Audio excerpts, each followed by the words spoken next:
I'd like to welcome everyone to the Unitarian Church of Los Alamos. Whoever you are, wherever you are on your life's journey, whatever you believe, whomever you love, you're welcome here. My name is James Carroll. I'm a religious instructor here at the Unitarian Church. We are recording from home for the first bit because we had some technical difficulties. Once they are cleared, we'll go back to the recording at the church for the last bit. I want to remind everyone that there is a class webpage at sites.google.com/view biblical scholarship and literacy. That will take you to the course webpage, and from there you can get to the syllabus. The syllabus has links to recordings of all of our classes, all of our videos, and all the additional material, handouts, that sort of thing, recommended additional reading that you can go to. We also have a QR code that can help take you there. We also have a web page for the comparative religions series, as well as the biblical scholarship and literacy series. And once you get to one of the web pages, they link to each other, so you can find them both. I apologize, the calendar here is not always as up to date as I would like it. I'll try to do a better job with that. But you at least find links to the recordings of the different lectures, etc. The last biblical scholarship series was in August of 2023, a long time ago. It's been over a year since we've done a biblical scholarship series, and that's because we finished up with the book of Deuteronomy. It seemed like a good place to stop. We were at the conclusion of the supposed 5 books of Moses, and so it was a good place to stop. And then we dove into a series of comparative religion courses. We did 2-part series on atheism, one on Chinese folk religion and the imperial cult, Confucianism, Taoism, and ancient Near Eastern context. We even did one on the ancient Near Eastern context of the Israelite temple cult. That one was presented at the Los Alamos Science and Faith Forum rather than the Unitarian Church. But this was the series we did in the last year. But it seemed like a good time to go back to the Bible, at least for a moment here. And why now? Well, the book of Joshua is, of course, the next book in the series on the Bible, and it has profound instances of divinely sanctioned violence, something that has seemed worth covering, especially talk about given recent events. Let me give you an idea first of what I'm talking about, what's here. So if we turn to Joshua, chapter 1, verse 9, we have this rather famous verse, and it's one that, I like this. You can buy this metal plaque. This is a picture of this lion with Joshua. This verse from Joshua, very inspirational, moving verse. It says, the book of the law. Joshua chapter 1, verse 9 says, "I hereby command you, be strong and courageous. Do not be frightened or dismayed, for the Lord your God is with you wherever you go." Again, this is the sort of thing you would hang on your wall if you wanted some sort of nice inspiration. What we leave out, of course, is we don't quote what follows. For example, Joshua 1:18. "Whoever rebels against your orders and disobeys your words, whatsoever you command, shall be put to death. Only be strong and courageous." So chapter 1 has a lot of discussion of be strong and courageous. But buried in that is be strong and courageous. Why? Of course, this verse is not nearly as the sort of thing you'd put on your wall in the same way verse 9 is. In fact, it sounds like the beginning of every good dictator's playbook. Namely, kill everyone who doesn't agree with you and be strong and courageous. Why do we want to be strong and courageous? Because we're about to enter the promised land and, of course, murder all the people who live there so we can live in their homes, take their wine and houses for ourselves without having to build them ourselves.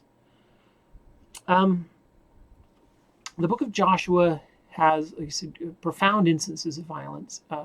Here we have, then they devoted to destruction by the edge of the sword all in the city, both men and women, young and old, oxen, sheep, donkeys. They burned down the city and everything in it. Only the silver and gold and the vessels of bronze and iron they put into the treasury of the house of the Lord. What is this verse saying? So let this sink in. It's about the destruction of Jericho. Devoted to destruction is a topic we're going to cover a little bit next month when we read some of the verses of Joshua in greater detail. But it basically means these things in this house, in this city, are devoted to God, and they belong to God, not to us. And so we destroy them all utterly. We don't take any of them captive as slaves. We don't take any of the money for ourselves. Either the metal wealth goes to the temple to build the temple treasury, and all the rest is burned as if it was a sacrifice.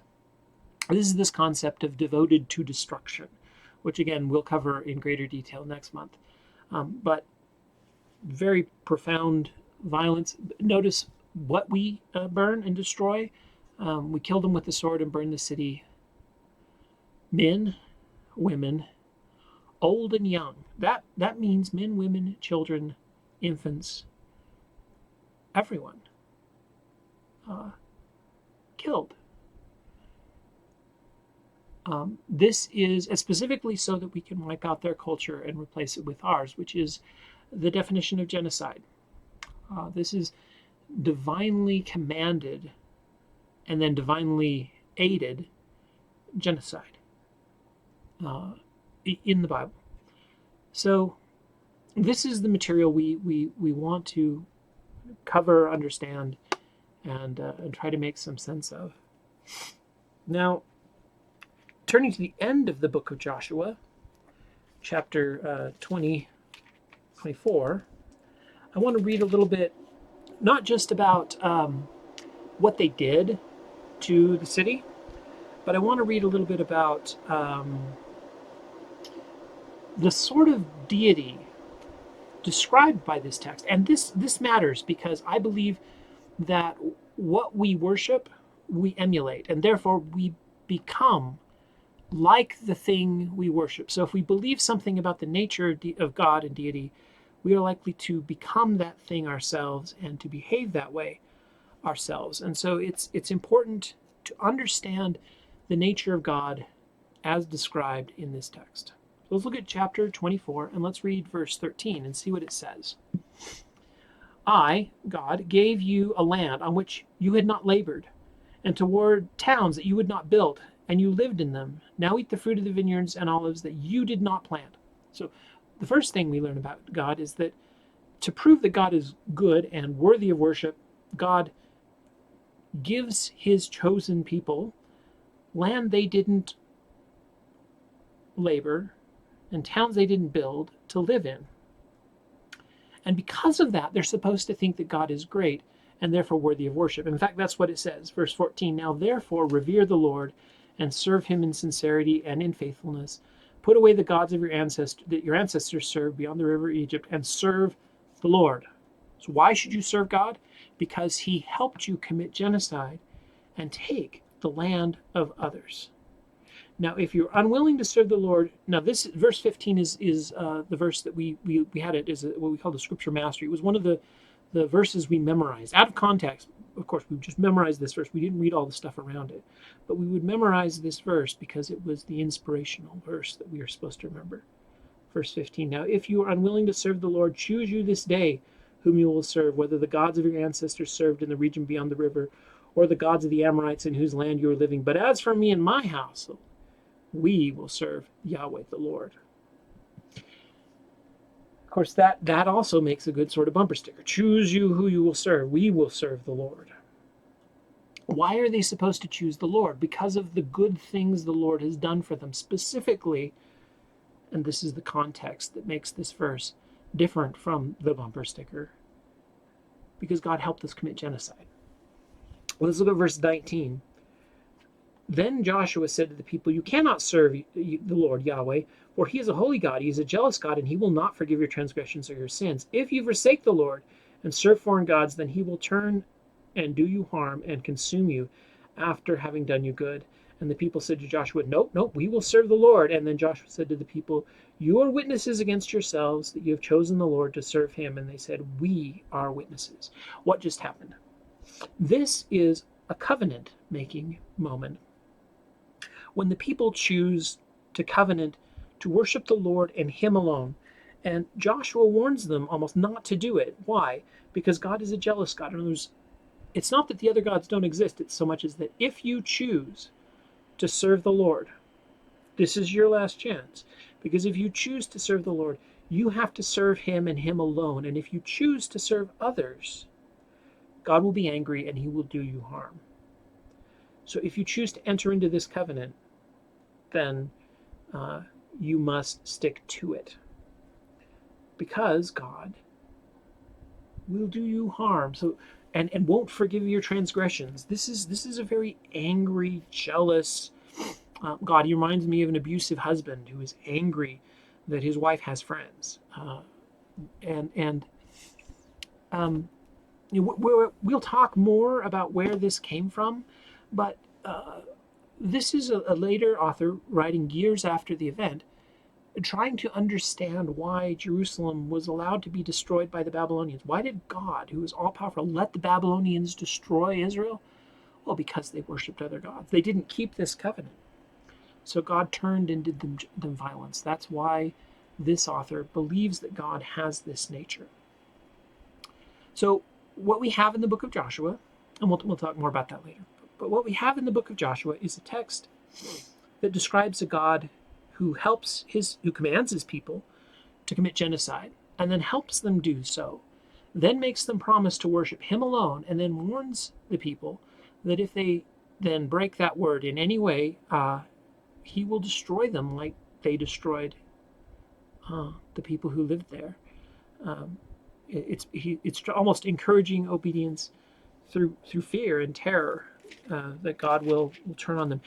If we worship a being like that, the danger and the temptation is to become like that being that we worship. The best form of flattery is imitation. And when we imitate a deity like this, when we believe in a deity like this, we tend to imitate them. And so this is the danger. And what do we do about that danger, and why did we choose to cover this text today? So we need to confront this directly. And again, I think the reason I decided to go from the comparative religion class back to the Bible right now is because we happen to be Joshua was the next topic of discussion, and we're in the middle of a large number of modern conflicts, many of them with a religious nature. And I'm not going to touch on them in any detail, because, except to say, I guess, that all of them, including Russia's invasion of Ukraine, Hamas's terrorist attack on Israel, and Israel's attack to destroy Hamas in Gaza, and Israel's now invasion of Lebanon. Every one of these conflicts has a religious background to it. It may not be the only thing involved, but it is at least involved in every one of these conflicts, including Ukraine in a much less talked about way. But there is a unique and important religious aspect to all of them. So I think it's important to deal with and to do so directly. So I'm not going to talk about the political nature of those conflicts, except to say that I lived in Israel as a student for a semester, and I have friends who are Palestinians, and I have friends who are Jewish, and I believe that anyone who has a one-sided view of this conflict has not taken a sincere look at what's happening. It's complex enough that I'm not going to take sides. What I am going to do is talk about what we do with this concept of divine violence, because it then impacts how we look at all of them. So let's just deal with that issue and leave the rest for some other discussion offline. Again, this issue of divine violence is nothing new, from the Christian Crusades to the Buddhist terrorist groups that we have in Myanmar, to the Islamic terrorists who flew their planes into buildings. These things happen in every religious tradition known to man, and they are instances where certain acts of violence are not only coming within a religious group, but are often justified by the religious ideology of said group. And there's a couple ways we can deal with it. There's the antagonistic approach presented by the New Atheists. And it's basically to say religion and religious people are prone to violence. Religion itself makes people violent, or prone to violence at least. We need to not straw man this point. But religion makes people prone to violence because religion makes you more dogmatic, It gives you overconfidence that God is on your side, and it gives you a promise of a reward in the afterlife, which makes you more willing to blow yourself up, to kill others because you get to go to heaven and have your 7 virgins. This is the rhetoric. There is truth in all of this, but there are also limitations to viewing the world this way. The first is the very dangerous potential to spread intolerance, which itself can lead to violence and is very dangerous. And there is a history of people attacking religious groups because of their intolerance of those groups and therefore creating violence. Dawkins says no one ever killed in the name of no God because they don't believe in God. Well, he's wrong, and he's incredibly arrogant to say that, and dangerous. It demonstrates a lack of self-reflection of the danger of his own rhetoric, because people definitely will kill to get rid of a religious cancer that they think is dangerous. So we have to be very careful here while recognizing the truth in some of these statements, like religious dogmatism can lead to violence. Right? The other, of course, limitation is it doesn't address why some religious people do a lot of good things in the name of their religion, which they do. Of course, a lot of non-religious people do good things because they want to do good things. Again, the point isn't to litigate that argument, but to understand that's one of the approaches we can take when confronted with divine violence like we see in the book of Joshua. The other is this apologetic approach that I call boundary maintenance. There's probably a better term for this, and I should look for a better scholastic term for it. But this is the no true Scotsman fallacy of the terrorists, and we heard a lot of this on September 11th. The terrorists who flew their plane into the building were not real Muslims. The Christians who went on the crusade, those were not real Christians, because real Christians don't do that sort of thing. Real Muslims don't do that sort of thing. Again, there is some truth in the sense that if you want to define Christianity a certain way and you want to define Islam a certain way, then it becomes tautologically true. Right? Real Christians, if you define Christianity a certain way, do not go on crusades and slaughter lots of innocent people. And real Muslims, if you define Islam a certain way, do not go and fly planes into buildings. Again, that is a good approach. In fact, it has the advantage of trying to promote a certain type of Christianity, a certain type of Judaism, or a certain type of Islam, or a certain type of Buddhism, namely one that is less violent. So again, there's an advantage to this approach because you're promoting a less violent version of your religion. It also has limitations. Specifically, it's the no true Scotsman fallacy. It's a no logical fallacy. You just define your way out of. No true Scotsman would do this, so clearly anyone who did this was not a real Scotsman. That's where that idea comes from. And it also blinds us to the religious factors influencing violence in some situations. And when we blind ourselves to the causes of the violence, sometimes we don't see the right way out. Of course, the difficulty is not going to be the right way out is to convince them all to be atheists, because demographically we know the world is becoming more religious, not less. And that's hard. I have a whole lecture on demography, world demography and religion.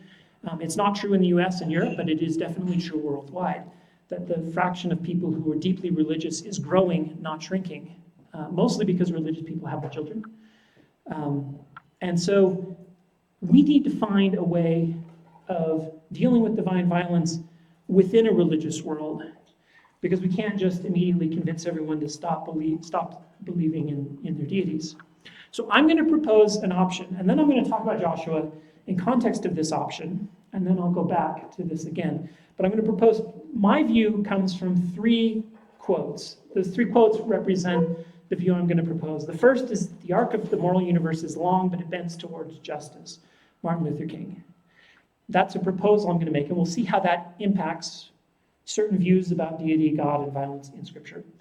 Next, if I've seen further than others, it is by standing on the shoulders of giants, or Isaac Newton. He's paraphrasing an earlier person who taught, his name was Bernard of Chartres, who described himself as a midget who sees very far because he stands on the shoulder of giants, and Isaac Newton is the one who made this statement famous.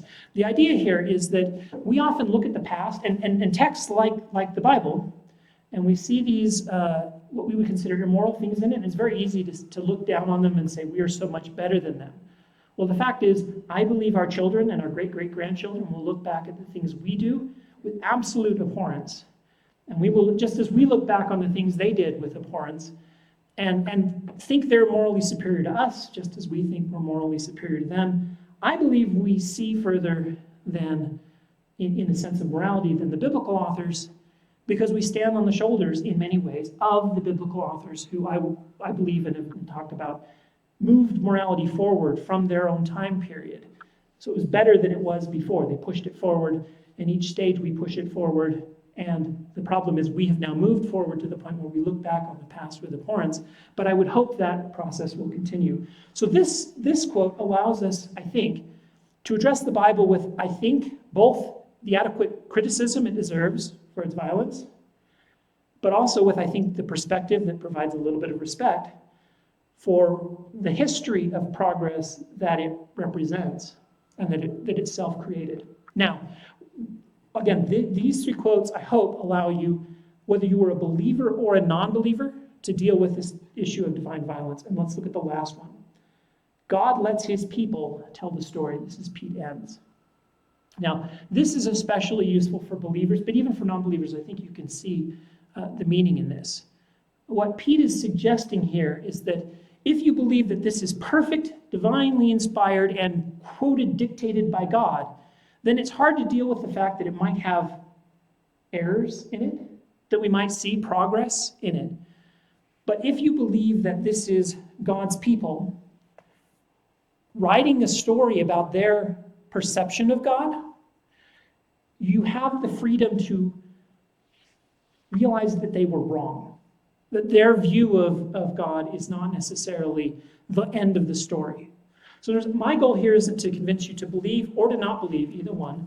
My goal is to provide a mechanism whereby both a believer and a non-believer can look at this text, whatever you believe, you are welcome here, to look at this text and make sense of it in a way that lets them confront the violence of the past, see the progress that we've made and that the people of the past made, the contributions they made, in a respectful way, look at it within the context of its own time period, understand that context, and then step outside of it and say, but that is not how I want to behave, and move forward without denigrating the past and the people of the past in a way that I think may be both unfair but also dangerous. So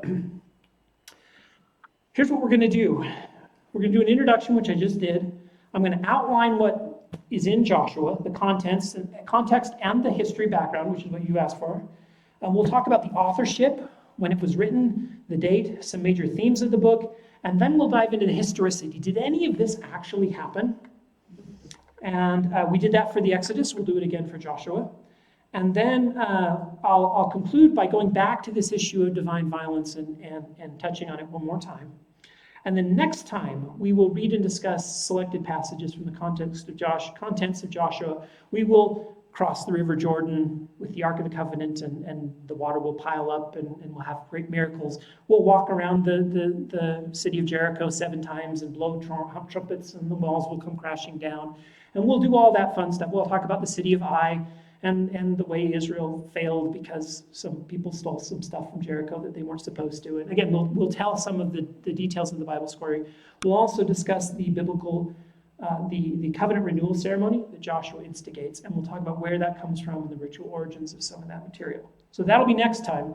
This time we're just going to talk about the themes, who wrote it, when it was written, that sort of thing. So here's the outline of the text. It actually has a bit of a pattern to it. It has a preparation for the conquest at the beginning, and it ends with an epilogue describing what happened in the conquest and how God will help them at the beginning and how God did help them at the end.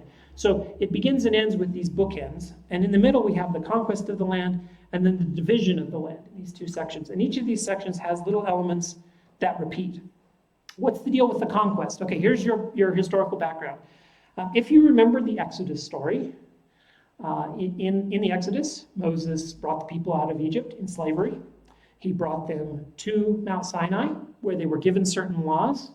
Then they wandered in the wilderness for 40 years. And then at the end of Numbers, they conquered the area which is called the Transjordan. And what they really mean by that is, let me see if I can get my mouse to show up. There it is.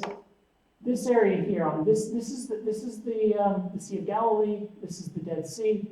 This is the river that flows from one to the other. And then they conquered this side of the land and settled. And so the part of the conquest actually shows up in the book of Numbers, under the direction of Moses.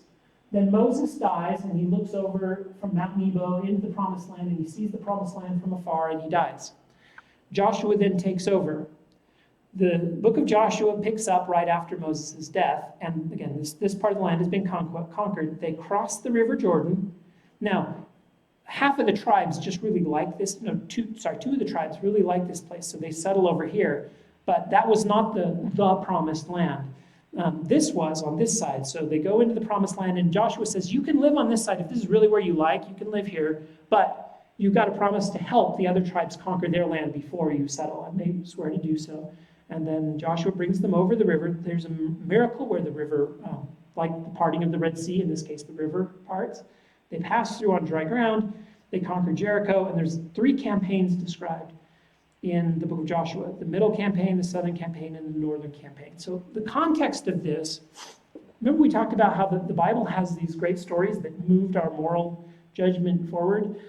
In one sense, the story of the Exodus has been told as a liberation from slavery that has motivated abolitionists and slaves in the South for generations, especially. It's a huge story about how we should treat the underprivileged. Very moving, motivating story. But the story ends with God saying, I'm going to take you slaves out of slavery in Egypt and give you the land I promised your father Abraham. So remember, you go all the way back to Genesis. God promises this land to Abraham. Then they go into Egypt. Then they become slaves. Then God calls Moses, brings them out, and brings them back to the land he promised them. And then they conquer that land, kick the people who live there out, and settle, and then they have rest. And that phrase, have rest, has important ritual significance, and it relates to the Sabbath as well. The Sabbath day, that day of rest. So there's all sorts of religious, theological points being made. But the culmination of the Exodus is the conquest. And so the division of the first 5 books of Moses and then this later book of Joshua into separate books is artificial. This is the completion of Moses' story, that his servant Joshua came and fulfilled the promises by giving them the land, and did so by murdering the inhabitants who lived there. Joshua's name is told to us in Numbers 13:16 what it means. Moses renames Hosea, which means salvation or help, Yehoshua, meaning the Lord is salvation, adding the divine name or shortened version, the first part of it, Yah, meaning Yahweh, Yehoshua. So Yahweh saves or helps. So what does this imply to the story? Well, one of the huge themes of the book is buried in the name of Joshua himself. The whole book is based on that theme, and that is that Jehovah helps us. In this case, helps us commit genocide, but the point is Jehovah helps us and is our helper, and therefore we can accomplish mighty things with his help, which you can see why Christians and Jews for generations have used that as a motivational story. It helps us. Right? It's this motivational story. But again, you can also see they do so by ignoring the dark side of, in this text, what he's helping them do. Where were we kind of in the authorship thing? We've talked about this in the book of Deuteronomy, but if you're new and just jumped into Joshua, who wrote this thing? Well, now, a lot of this has become controversial. Some of it has been, there's modern takes on it that add a lot of what I would consider nuance to this story, but I believe the basic story is still intact, and that is that the Bible was composed of some sort of a source, which we can label J, and another one which we call E, which were combined together at some point to the JE story, which influences the Deuteronomistic source. So Deuteronomy, or the Deuteronomistic source, is influenced by J and E, but not P. P is some sort of a priestly source that is distinct from the Deuteronomistic source, which adds his stuff later, and then this redactor puts it all together, and we get the Torah. That's the first 5 books of Moses, through several different revisions. The dating of this is interesting. We think it has something to do with the time of Josiah. We'll talk about that in just a minute, which is a late king in the monarchic period of Israel. But there is definitely material from the exile. And in fact, that material from the exile explains that passage we read earlier about how, remember, Joshua comes up, he's like, be careful about worshiping God, because if you worship Yahweh and you don't keep your covenants, he will turn and do you harm. Where did that come from? I think it helps when we have the context of where that story, that depiction of God came from. And it came from someone probably writing after the exile, trying to make sense of why Israel and Judah, who worshiped the true God, how could they possibly be destroyed by the Babylonians of all people who worship a false deity? How could God let this happen? Well, Joshua explains how.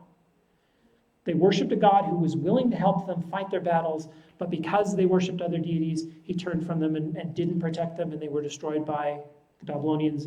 Not because the Babylonian God is superior to Yahweh, but because the people weren't righteous. So, when was the book of Joshua written? We do not know. We believe it's part of what we call the Deuteronomistic history. That contains Joshua, Judges, 1st, 2nd Samuel, 1st, 2nd Kings. This text all share a similar ideology, but not a perfect one. There are variations in here, which has caused some people to question this in modern times.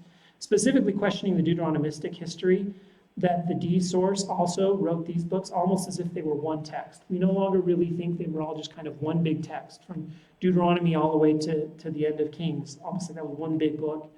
But there was some sort of editing of earlier sources going on. It's hard to pry out these sources.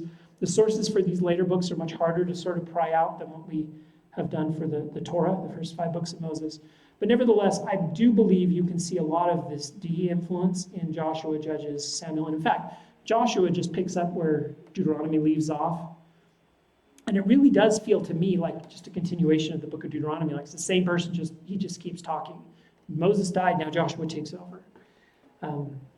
There are unique aspects to this D source, like J and P will call Mount Sinai Sinai, but Horeb, or the mountain of God, is what E and D will call Mount Sinai. So you can kind of see when you're talking about a source, if they call it Horeb, you're either in E or D.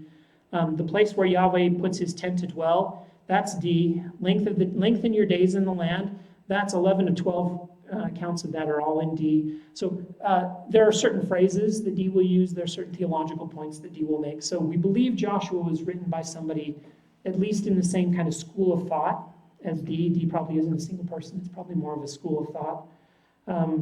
With all your heart and soul, 9 out of 9 are from D. Go after other gods, turn to other gods to worship other gods. That's all D. Listen to the voice of Yahweh. That's how D likes to say that. And they have a different view. D has a different view of priesthood. P thinks that only Aaron and his descendants are priests. The Levites are just some sort of helpers. He never mentions the judges. For D, the Levites and priests have no distinction. They're the same. And the judges are very important to D. That's why D will write Joshua and Judges. So again, you can see this. But this concept of go after other gods, turn to other gods, is essential to the author D and therefore to the book of Joshua. And you can see its point. In fact, the justification for the genocide made by D is very explicit. And it is, if you live among these people who worship other gods, you will worship other gods too. The only way you can possibly be faithful to your covenant is if we wipe these other people out. So it's a sort of religious cleansing based on this concept of going after other gods, turning to other gods, worshiping other gods. And that concept is based on the fact that Israel was destroyed, and they were trying to justify why Israel was destroyed. Well, it was because they worshipped other gods. Well, if you work that backwards in time, well, then God must have not wanted them to worship other gods. Why did they worship other gods? There were other people living among them who worshipped other gods. Well, God must not have liked that. Therefore, God wanted us to commit this genocide, which we failed to do in completion, and that's why eventually we were destroyed.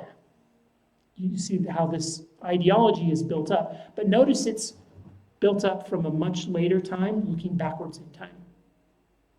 This is not what people at the time said. This is what people years later, after the Exodus, said about their far distant past. That becomes very important when we talk about historicity. Now, we've mentioned a lot of this before, but because if you're jumping into Joshua, I'm going to repeat some of it. According to Kings, there's this king named Josiah who finds this, quote, book of the law in the temple that they didn't know about. We think that book of the law is basically the book of Deuteronomy or something akin to it. And this is why we think it was actually written at this time period.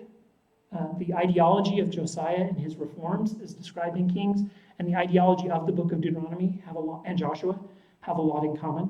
And so we actually think that this places the authorship around 640 to 609 BCE, and then again with later editing after the exile took place years later. Deuteronomy expresses a transactional theology. You covenant and devote to God, and it's based on the Suzerain treaty format, which we discussed earlier, but we'll go through again.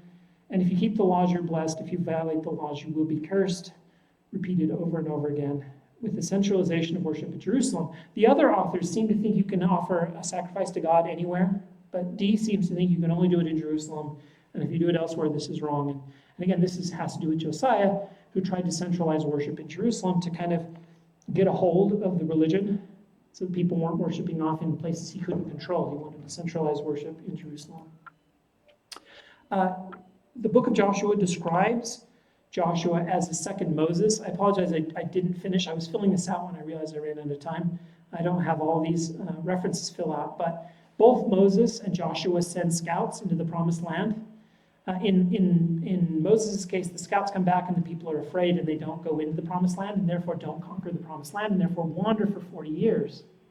In Joshua's case, the scouts come back and Joshua tells them, don't be afraid, but be only courageous. That's the context of that. Don't be like the Moses scouts who came back afraid. Be courageous, we will win, God will be with us. They cross water on dry ground, either the Red Sea here or the River Jordan here. Afterwards, they celebrate a Passover, although I guess in Exodus' case, they celebrate the Passover first, then they cross the water here, they cross the water and celebrate a Passover. Both Moses and Joshua see a vision of God where they're told to remove the sandals from off of your feet, for the place whereon you stand is holy ground. That line is repeated in both. Moses stretches out his rod in Exodus, and as long as he's holding his rod up, they win the battle. As soon as he drops his hand, they start to lose. So his friends, Joshua and his the other person, hold his hands up so that he can win. Joshua stretches out a sword, and as long as he's holding the sword up, they win the battle. They both become old, advanced in years, and die at 120 years old for Moses and 110 years old for Joshua. You can see the point of this biblical author. What he's trying to say is Joshua has the power of Moses, and he has a Moses 2.0 or a Moses light. Right? He almost lives as long as Moses. Isn't this awesome? He lives 110 years. They both mediated a covenant. Moses did it at Mount Sinai. Joshua does it at Shechem. And then they both give this farewell address in the book of Deuteronomy, and in Joshua, the last two chapters is Joshua's version of the farewell address. So again, here's our sort of themes. Laws and covenants, be strong and courageous. God will fight with you for you. The exclusive worship of Yahweh and the centralization of that worship at the temple. Joshua is a successor, a worthy successor to Moses. And the completion of the Exodus through the conquest of the land. And then all of this is from the perspective of a later Jewish author who's trying to justify the territorial claims of his nation. So the text has this long description of all the cities that were laid out and given to different tribes. The reason that mattered and that they spent so many verses on this boring geography lesson is because this text justified Israel's claim to the land, which was very important because they were at war with their neighbors over the boundaries of their territory. In fact, it goes so far as to say the land ideally is supposed to extend all the way to the Tigris-Euphrates River Valley, all the way to Mesopotamia. That never happened. Not even in story did that happen. But I should add, the story contains the largest extent of Israel described in the text is under David. And again, when we get to historicity, we're fairly sure that never happened either. Israel never controlled the territorial extent they're described as having controlled. So they made ambitious claims of territorial control. And again, this is the sort of thing we have seen and we continue to see with modern conflicts where people claim land, claim God, gave them rights to the land, etc. The other major theme is this covenant, and the entire, again, justification for the genocide is because they need this to keep the covenant. So Joshua chapter 8, which we will cover in detail next week, has a very extensive covenant renewal ceremony where the people pass through these two mountains. Here's the two mountains to the temple, which is down here in the valley. And as they pass through, one side chants the blessings that they will receive if they keep the covenant, and the other side chants the curses they will receive. I may have got the mountains backwards, by the way. I need to orient myself in this picture. But the other side chants the blessings they will get if they keep the covenant. The other side chants the curses they will get if they break the covenant. This list of blessings and cursings comes from the book of Deuteronomy and is repeated in Joshua as they pass through these two mountains. Again, this is the ideology of the writer who is trying to explain why the way to fix Israel's problems after the exile is to keep the covenant.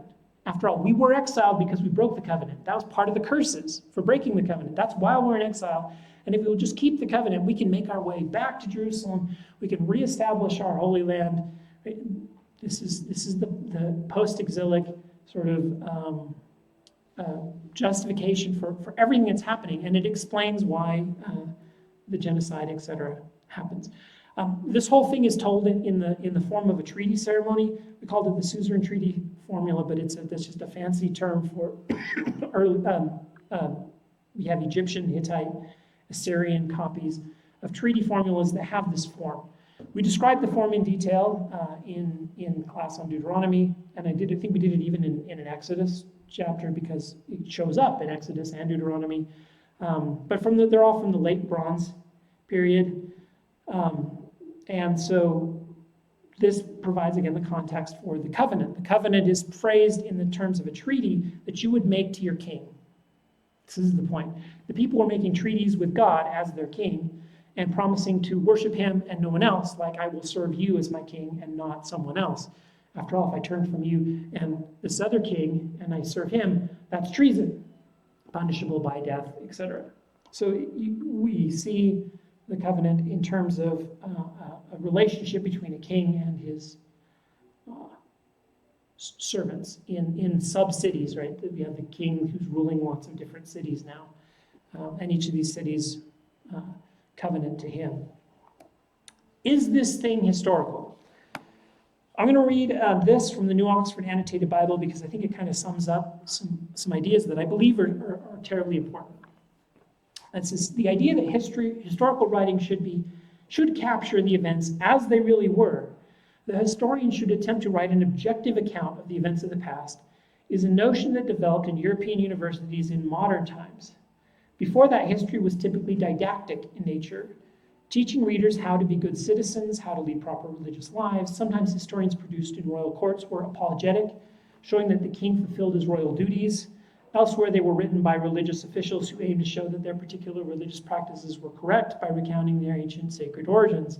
Surveying historical documents from the ancient Near East show similar religious and ideological goals. Their narratives set in the past illustrate issues of significance to their audience. And so once we figure out when they were written, we figure out the issues central to the audience at the time it was written. They tell us a lot about the history of the time these things were written. They tell us less about the history of the time they purport to cover. Now, that being said, this idea is often used as a way to apologize for the Bible, to the Bible for not being historical enough. Oh, well, the ancients didn't care about history. So therefore, the fact that it makes stuff up, that's okay. I think that takes it too far. The ancients didn't believe lying was okay, and that you would just make up stuff.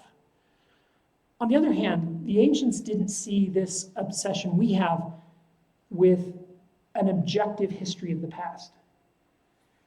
For them, the only reason, they didn't care about the past. The only reason to tell a story about the past is if it had a morality tale that applied to the present. Otherwise, you forget it. And so what they chose to remember about the past and the way they chose to tell that story was often couched in a sort of morality tale. The telling stories of the past had to have a purpose. The idea of trying to be objective in our telling of history is, first of all, flawed. We can't actually do it. Just what you select and what you don't select indicates your own bias. So modern historians will actually think it's better to just kind of admit your bias and then do your best within that bias, and to be aware of your biases, because this idea of completely removing your biases and telling an objective history, we just realize it can't be done. It's an unattainable goal. It doesn't mean you shouldn't try, but it's not really possible. But the ancients didn't try. They told stories of the past to make a point, a political point, a religious point, a theological point, a point about their proper boundaries of their nation in their competition with their neighbors. And so I think we have to see these histories in that sense. We're looking at ancient morality tales. We would say they're deeply immoral, but they were trying to make what they thought were moral points through these tales, telling you how to live your life and be a moral person. As they saw it, they were not trying to recount an objective version of history. It's also relevant then to recognize that they were written hundreds and hundreds of years after the events. So while I wouldn't use this to apologize for the biblical text, say, they just thought it was okay to lie, so of course they lied. That's not what I actually think is happening here. I think they would have recognized that lying to make that point is probably a bad idea, but they saw nothing wrong with spinning their history. So we have to recognize the spin is one way to say it. But the other thing that's happening is because they're written years and years later, they're dealing with myths by the time they're writing them down. Myths that they themselves probably believed were historical. Myths that were transmitted from one person to the next, changing slowly and slightly each time they were told, and each time under the influence of people who were trying to make moral points. That's why they were telling the story, to the point where they became very different from the actual events they told. And that doesn't mean that the author of this text, as we have today, the guy who sat and wrote this down, was intentionally lying to anyone. He might have been. I don't know. But he also might have been telling the story as he received it from his sources and from the people who came before him, and he's recounting it as faithfully as he can. The problem is he's dealing with mythological information that he himself may not even recognize as mythological. So I think we can both recognize the problem with historicity in the Bible without either apologizing for it by saying they thought it was okay to lie, they didn't, but also without demonizing the people who did this. It's entirely possible that they were honestly just conveying the information they had and that they believed over time. That being said, we can recognize that the story as it came to us is not what actually happened. So if you're concerned that God commanded Joshua to murder a bunch of innocent people and destroy these cities and burn them with fire, I can say with some degree of certainty that did not happen, because that destruction never happened. Of the 31 cities and towns listed as captured and taken, 16 of those are listed as destroyed. 3 of those cities, maybe 4, show signs of violent destruction at the general right time. At generally the right time, sometimes 100 years after, but they're at least within 100 years of the ballpark of the right time. That's 3. And we don't know who did that destruction. For all we know, it was an internal job. Furthermore, they weren't destroyed every rock, brick, and stone, all men, women, and child. It looks like the more rich parts of the cities were sacked, and the rest of the city was mostly left alone. We don't know who did it. We don't know that the Israelites did it. We don't know they didn't. We just know that 3 of the cities show signs of destruction from roughly the right time period, maybe 4 of the 16. We know that 12 of them who were taken over without a fight, of those 3 of them were actually destroyed. So they claim these cities were taken without a fight. There was some destruction that happened either in the general time period, and only 7 were even occupied at the time. So a lot of these cities, people weren't even living there yet. They were living there years later when they wrote this story down about capturing cities at a time period when no one lived in that city. So what we can say with some degree of certainty is that the story, as told in the book of Joshua, did not happen. Now that, if you are worried that God actually commanded these things, maybe that can ease your conscience. You now know he didn't. On the other hand, you still have to deal with the fact that God allowed the biblical authors to convey the ideology of genocide in the text. So you still have to deal with that, but at least we know it didn't happen. Now something happened, and cities were destroyed, and there were wars going on. There were wars going on all over the place. We have no indication of Israel sacking Canaanite cities to take the land. In fact, let's do Jericho as an example. There is a general consensus. Now, there is ongoing debates, and this is because you can go to Jericho and stand in front of the wall, and you can actually see walls in Jericho and things that they've excavated. You can stand at an excavational trench and see some walls and some towers and things like this. People like to go there. In fact, I've got pictures of me, and I should have put them in here, but they will be in next month's class. Of people blowing the shofar horn, standing in front of the walls of Jericho, imagining them toppling down. We did this when we went to Jericho. Unfortunately, I have pictures from myself, taking pictures of my friends doing this. I don't have pictures of me. I wish I had a picture of me blowing the shofar. But anyway, so Jericho is one of the older cities, been excavated the most, and there is an ongoing debate. But I will point out, the only people arguing that the archaeology in any way is even possibly aligned with the book of Joshua are evangelical sort of fundamentalist religious people. No one that I know of without that background thinks that. Even believers, but the majority of believing archaeologists don't think the text lines up with the archaeology as they've seen it. In fact, they believe it was minimally inhabited at that time, and although you can dig and find some walls, they're from the wrong time period, and at the time it probably did not have massive protective walls, maybe some small forts, but that's it. There is a destruction in Jericho from roughly the right time, but it doesn't really line up with the right time. It's off by 100 years, I think. And that's based on best dating to date. Again, I want to not oversimplify a complicated debate. This debate is ongoing, but there is a general consensus by this point that Jericho doesn't fit. The best matches, however, are Bethel, Hatzor, Debir, and maybe Lachish. Lachish is destroyed at kind of the wrong time period. But even here, these are the cities that might maybe line up, but again, who destroyed them? And then we don't see this sort of total destruction described in the biblical text. So what really happened instead? Well, I've given several classes on this. I'll give you the short version here, but if you want to learn more, I have a section on the historicity of the Exodus in 2019. And again, links to all these lectures are in the webpage. But we also have a sermon I gave on the origins of monotheism, where I described the origins of Israel. It's a very complicated archaeological discussion, and it has something to do with a Canaanite god named El Elyon, some sort of a bull deity, and a father god who sat on a throne, a white bearded man sitting on a throne, who was a fertility deity. Thus we have Abraham, Isaac, Jacob all having very powerful fertility miracles, and they're all worshippers of El Elyon. At some point, El Elyon merges with a Midianite, we believe, deity named Yahweh. And sure enough, there's a dude named Moses, who, according to the text, has a father-in-law in Midian.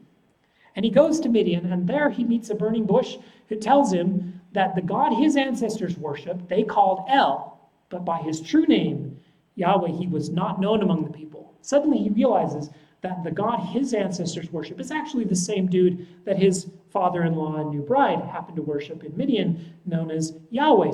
So again, we don't know the true historicity of Moses, but there is a story about El worshippers discovering that his true name is Yahweh. And suddenly they're the same deity. Now instead, two things could have happened here. They could have syncretized. They could have just said, oh yeah, Yahweh is the son of El. They could have done that. In fact, some of them did do that. We have references to that sort of thing happening in early Israel. But what the majority came to believe is that El and Yahweh were the same person. If that had not happened, monotheism as we know it today would not exist. And the whole history of the world would have been very different. So the true origins of Israel seems to have something to do with a Canaanite deity and a Midianite deity, possibly with some outsiders coming from Midian, maybe even escaped slaves from Egypt. We do not know. Bringing the worship of Yahweh into Canaan, where El was already worshipped, and the two deities merging, possibly peacefully, possibly with some fighting involved. And at this time period, archaeologically, homes that sort of look like this, we call them the four-room house structure, start to show up in the hill country in great profusion.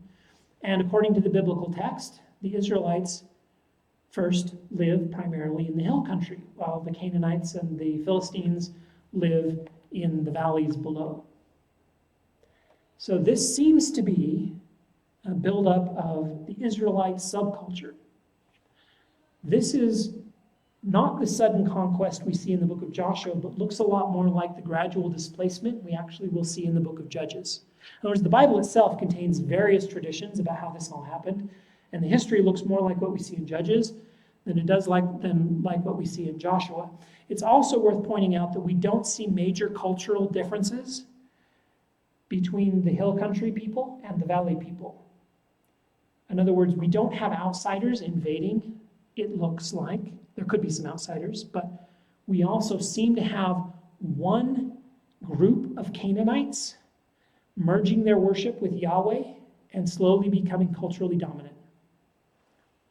Another way of saying that, to be very maybe overly simplest, because this is a matter of great mystery. We actually do not know. There is very little evidence. We don't know. The origins of Israel are very difficult to pin down and hard to figure out.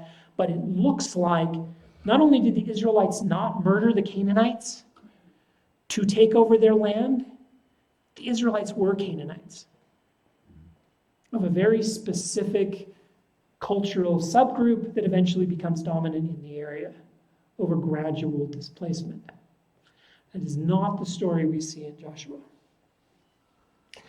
So that raises a very significant point, which lets us conclude by circling back to where we started, this question of divine violence. Why in the world would you brag about a genocide you did not commit? If the historicity is right, in that this never happened, why did they brag about something, a crime, that they did not do?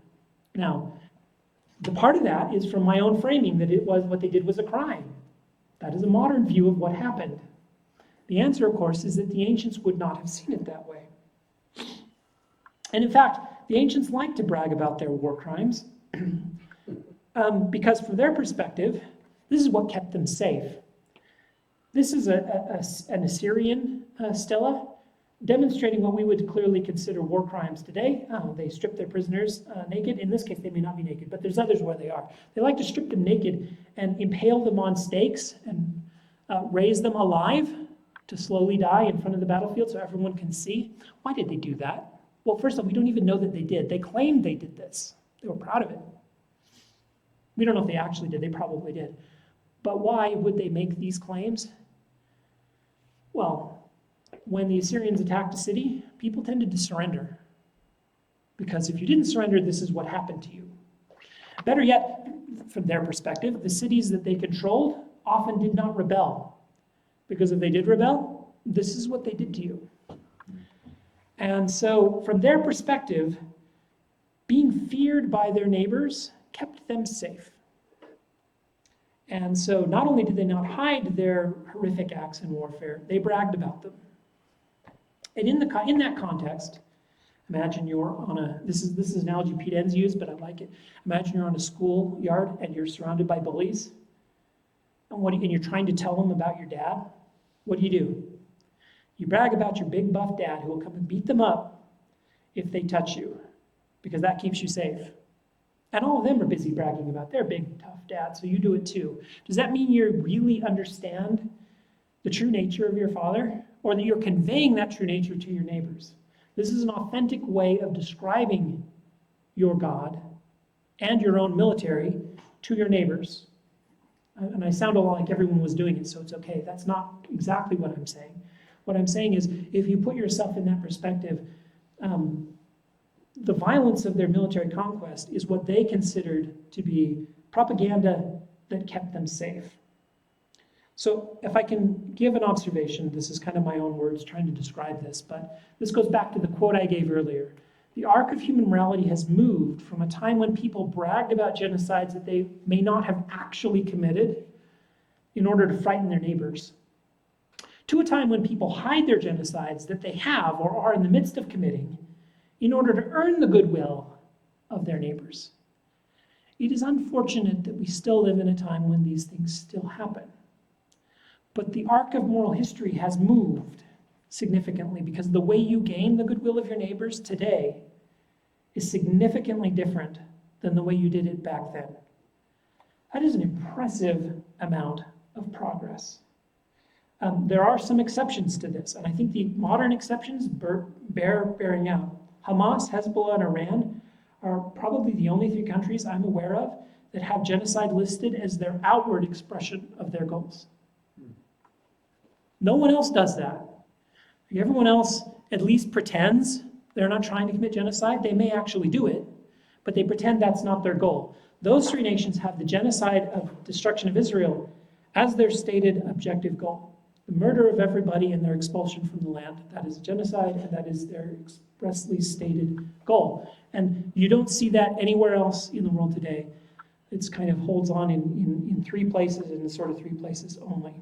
So again, even if you don't necessarily support Israel, I certainly hope you don't support Hamas. Again, this is a holdover from an earlier time when genocide was, okay.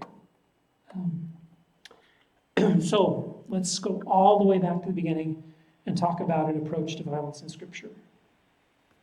One of the biggest problems with Scripture is what it is. Usually the authors of Scripture were radical reformers. People who actively bent the arc of human history towards justice, with some exceptions, but most of the prophets, we would consider them even radical today. They're all about the dispossessed, the poor, the underprivileged, the expense of the privileged. These were radical reformers who dramatically moved the arc of history forward. And in fact, we talked about the law of Moses. If you go back to that class, the law of Moses was significantly more moral than the Babylonian laws around it. It was a step forward. It is not a moral law, but it is a more moral law than its neighbors and what came before it. So we have authors of Scripture who were moral reformers, and then it gets canonized. What canon means is another name, a Latin name for a measuring stick. I believe it's Latin. The canon is the accepted book. You don't add any more books. This is the accepted set of books. And other religions have this, not just Christianity, Judaism, Islam. Lots of religions have this. We see it in Islam. You canonize the Quran, and then you canonize the Hadith, and you decide which stories of Muhammad's behavior are the authentic ones. And you canonize those. And then what happens? Well, if you believe that that was God's revelation and it's perfect, then that was a perfect snapshot of human morality.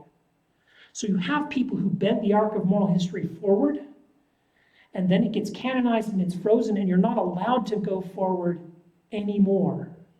And now what happens? Well, now Scripture holds you back, whereas the authors of it were pushing you forward. But as we look to the past, without a willingness to say, we can do better today, because we, like midgets, stand upon the shoulders of giants. We see further, not because we're better, but because we stand on the shoulders of these people. But now we can do better. And if you don't let yourself, because the canon is the measuring stick whereby you measure the right and the wrong of all things, that view is what holds us back. Not religion in general, not all religion, not all right. The problem is not inherent in religion or in these. It's inherent in this view of looking back to make yourself great by returning to the ideal of a past, rather than some progress into the future.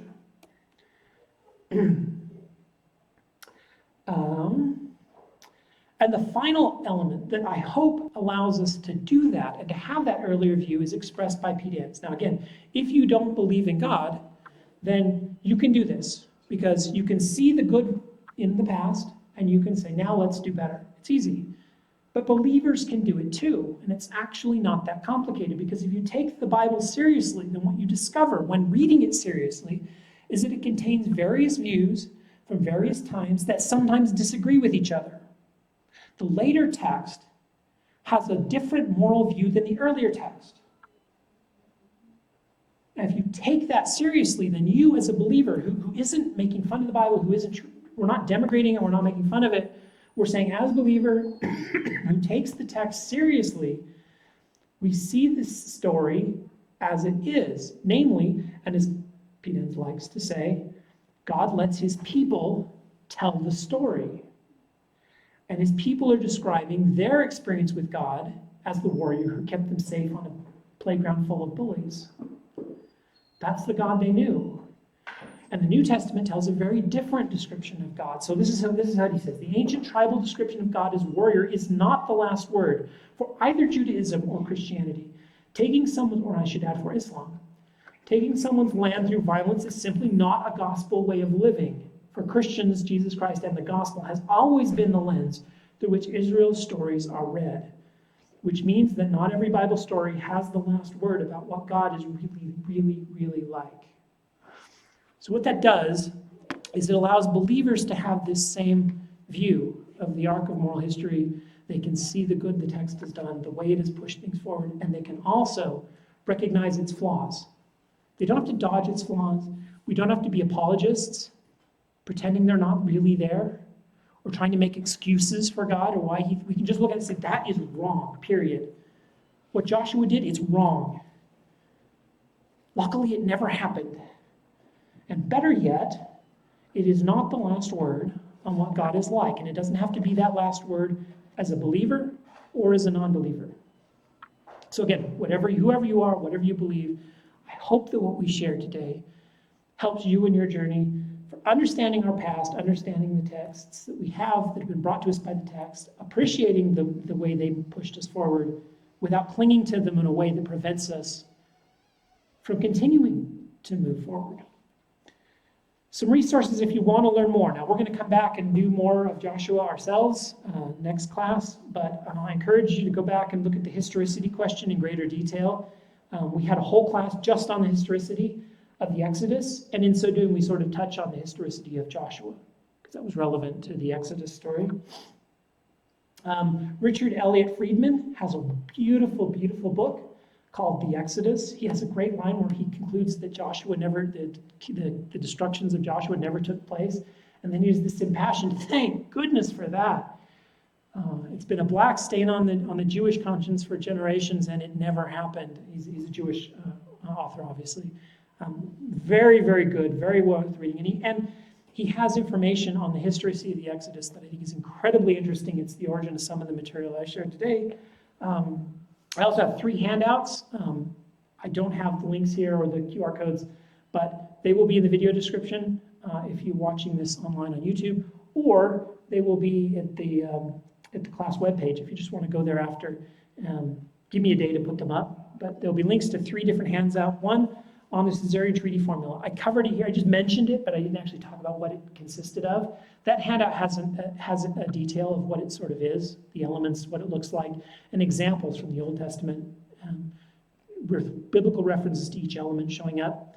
Then I have covenant treaty examples from the ancient Near East. This lets you read Egyptian and Hittite treaties of the same formula. So you read them and you're like, hey, this sounds a lot like Joshua. This sounds a lot like Exodus. So those are 2 handouts. And the third is incredibly interesting. This is the ideology of, quote, holy war in the Hebrew Bible by one of my biblical professors at Brigham Young University. I think this is just worth looking at, because what he's really done is he's gone back through the text of the Bible and said, what does the Bible say about to be holy means to sanctify yourself. So when you try to wage war in a way that you sanctify yourself to God before you fight, I can imagine that's a sort of universal element. What do humans want to do? If I'm going to go off to war, I really hope that I'm right with God before I go off and maybe die. So he went through and found all the biblical verses that make reference to that. And he presented it to his class as this thing that's supposed to build our faith. I hope you look at it and are as horrified as I am today.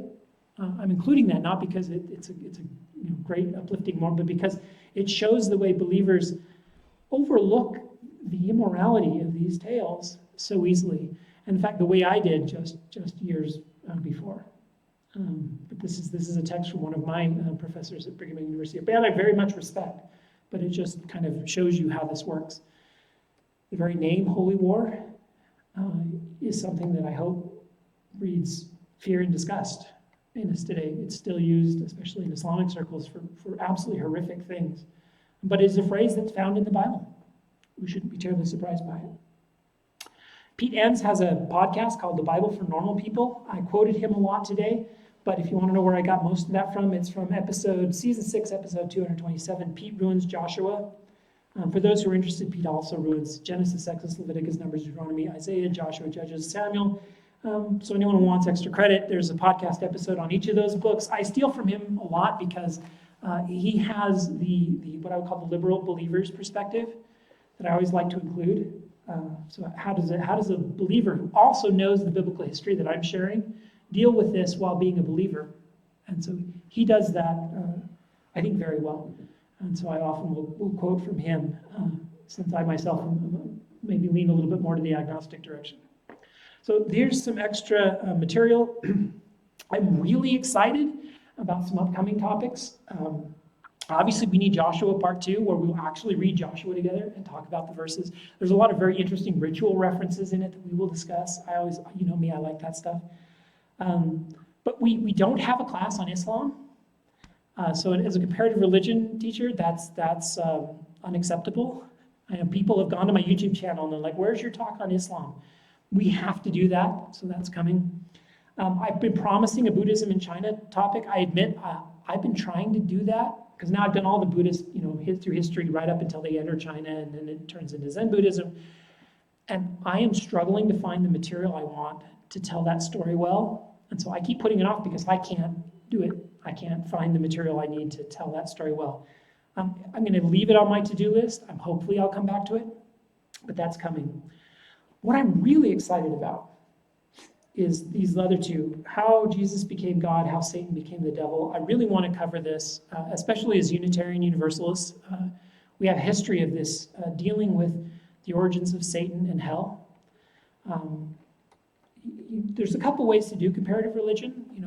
The reason I care about ancient Israel and ancient Egypt is because you can see in those traditions the seeds that later became Judaism, Christianity. It's relevant to us today because we can see the origins of these things in the past. But usually I just teach them. Here's a class on Egypt. Here's a class on Zoroastrianism. Here's a class on, and you can see how it's relevant. There's a book and a series of lectures by Bart Earnhardt, I think I'm sorry, I just had a brain cramp, called How Jesus Became God, where he does it a little differently. Instead, he goes through, and instead of doing just Egypt, he does kind of thematically. How did ancient people believe? What did they believe about people who were children of deities? What did people in the ancient world believe about humans who became divine? What did they believe about? And he takes them thematically and weaves them into Christianity so you can see the evolutionary origin far more clearly. Instead of focusing on any one religion, he kind of broadens to all of them and shows the religious origin or evolutionary origins of each individual Christian kind of concept and thought. I'm going to do that for Satan and the devil too. That's always been on my to-do list, and I'm really excited to get to it. We also obviously need to do Judges and Ruth as the next biblical text too. So we've got a lot of stuff coming up. It's going to take us a long time to get to them. We only do one class every month, sometimes every other month. So I'll get to these as fast as I can. But we only have certain amounts of time when we have the room, and it takes me a long time to put these together. So I hope to see you again next time. I'm looking forward to what we have coming up. We'll discuss Joshua next, and then we'll see which of these lectures we do after that. Thank you so much for coming. I hope to see you next time. Are there any burning questions before we go? Or comments even? All right.